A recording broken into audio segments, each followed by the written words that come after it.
Hello, welcome to the next very basic Bible. Northern nation of Israel. Quick read. Got the northern nation of Israel, the southern nation of Israel. They were one nation called Israel, but they split because Solomon did something dumb. And then eventually they go into exile. They're gone. So we're reading through the entire history.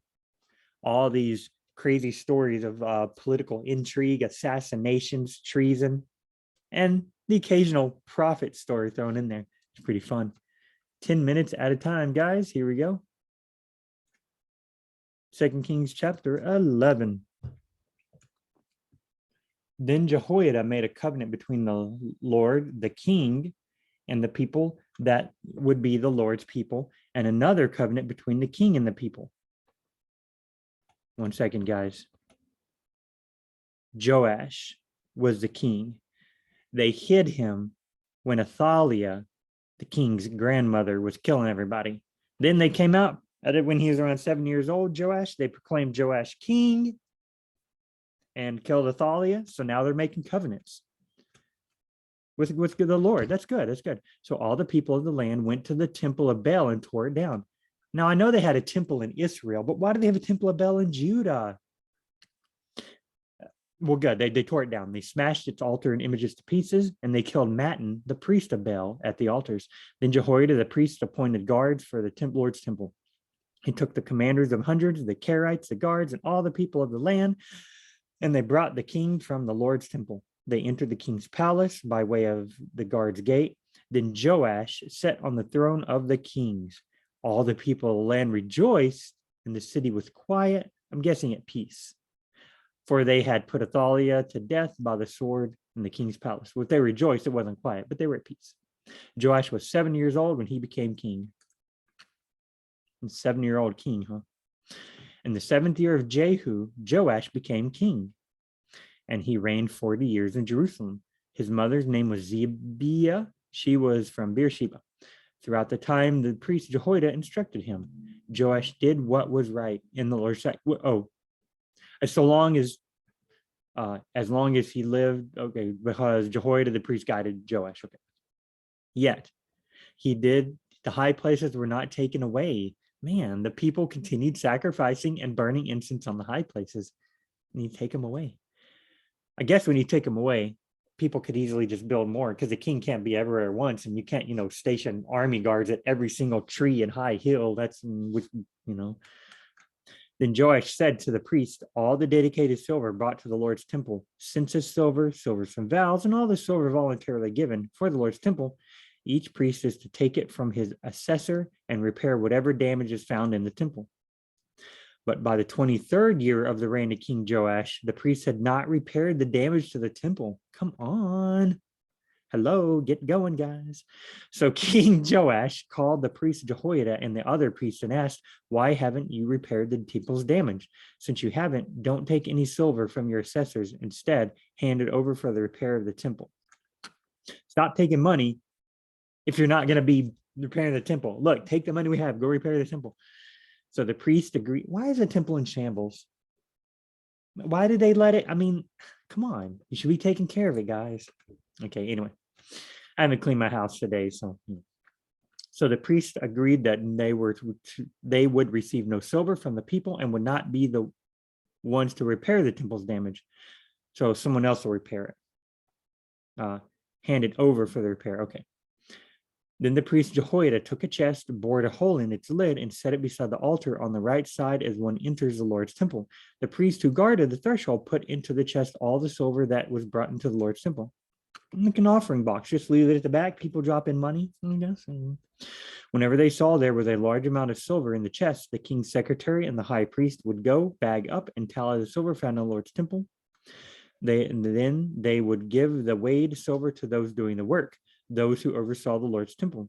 They in turn would pay it out to those working on the Lord's temple, the carpenters, the builders, the masons, and stone cutters, and would use it to buy timber and quarried stone to repair the damage to the Lord's temple for all expenses for temple repairs. They took They took the money from them, they gave it to them. But then the king said, don't give it to them, give it to them. So then they took the money and gave it to them. So then they took the money out of the box and gave it to them, who gave it to them, who built the temple, who get okay.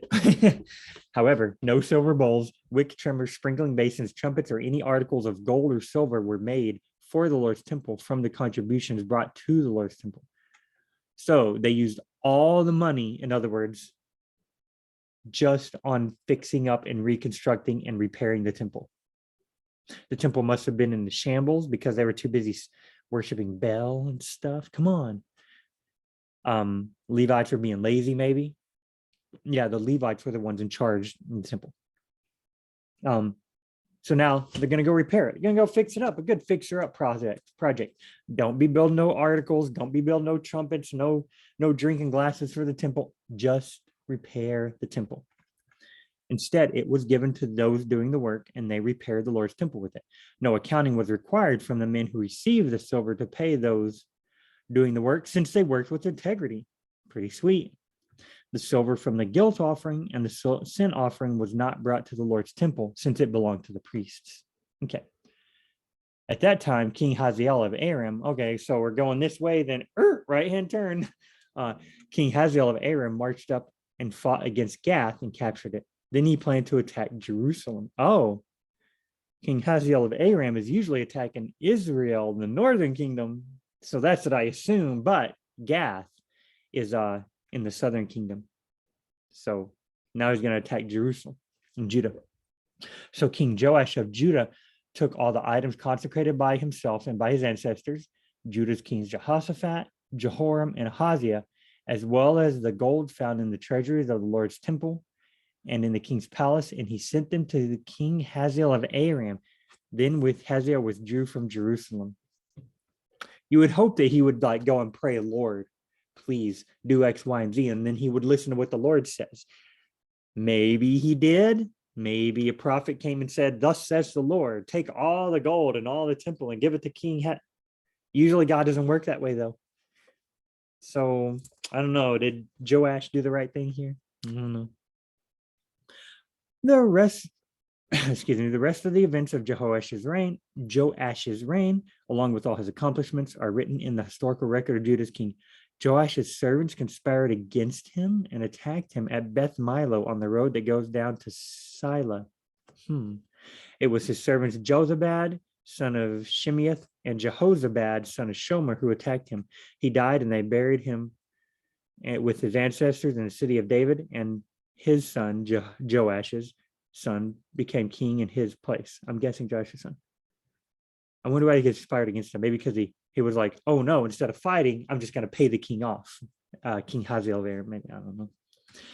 In the 23rd year of Judah's king Joash, son of Ahaziah, Jehoahaz, son of Jehu, became king over Israel and Samaria. Here, in the 23rd year of Joash, son of Ahaziah, king of Judah, Jehoahaz, son of Jehu, became king over Israel and Samaria for 17 years. That's so confusing the way they say it sometimes. He did what was evil, and of course he did.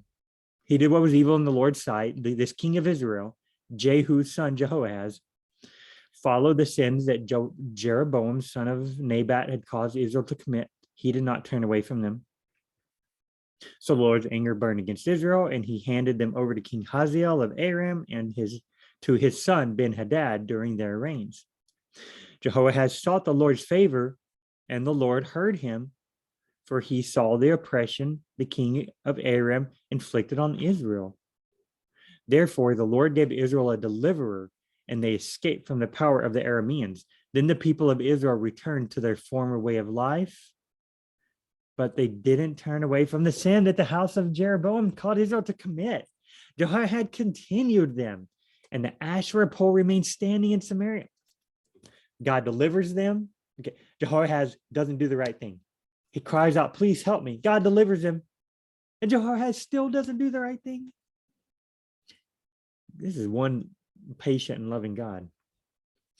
Jehoahaz did not have an army left, except for 50 horsemen, 10 chariots, and 10,000 foot soldiers, because the king of Aram had destroyed them, making them like dust at threshing. They destroyed them down to powder.